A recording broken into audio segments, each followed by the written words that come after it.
Hi, my name is Keith Fonenstill. I'm a licensed water well contractor with the state of Kansas for 22 years. I think we all know how important our water supply is, whether we irrigate farmland or rely on well water for drinking.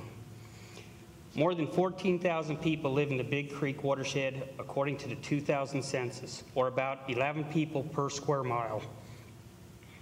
That is 3 times the average population density of the state of Kansas. The land use is mostly crops and range, but we don't see any industrial use, at least not yet. There's a lot of grassland here that has never been tilled or disturbed. Let's see.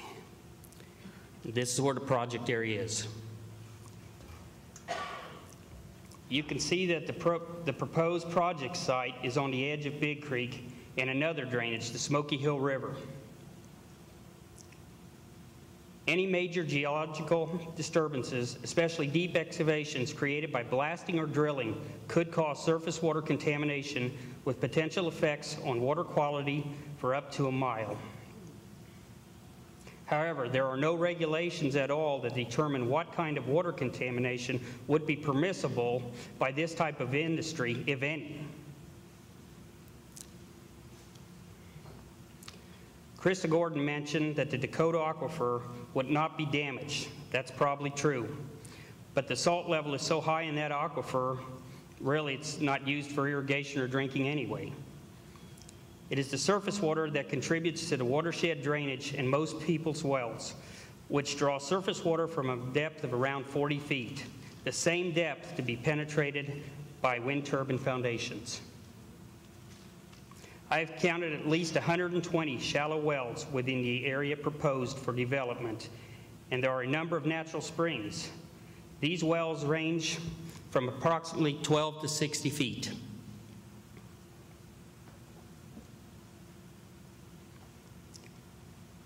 Apart from drilling and blasting for foundations, there's a high probability of disruption of springs, streams, and shallow wells due to road construction. You can see that these risks are well recognized in Europe, where the wind energy has much longer history.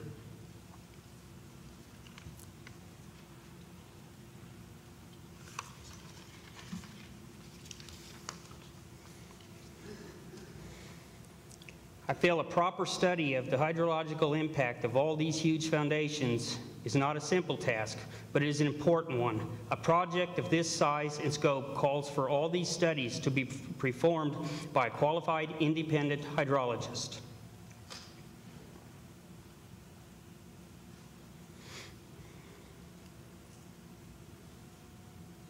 Construction has a particularly high probability of causing surface water contamination because of activities like this. This is a picture of a mobile rock mill used in the Flint Hills project. You can see the pools of water lying around and running off into a ditch above the picture. Here, here.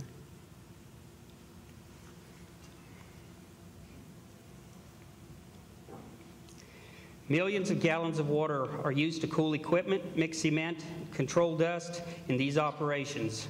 Millions of gallons that have to be pumped out of the aquifer, and much of it ends up running into ditches. Often these waters are contaminated with petroleum products and carry suspended particles that cause accelerated sedimentation in ditches, creeks, and other waterways. Once again, neither KDHE nor Fish and Wildlife have produced any specific regulations governing the responsibilities of wind energy developers to contain or mitigate water pollution created by their activities. This should be a concern. This should be a source of concern for everyone in this agriculture region, because agriculture is very tightly regulated to preserve water quality. One reason I am opposed to this industrial development is the location is because of the grave risk of permanent damage to wells and natural surface water drainage in the Big Creek watershed. Our local water supply is just too important to risk. Thank you.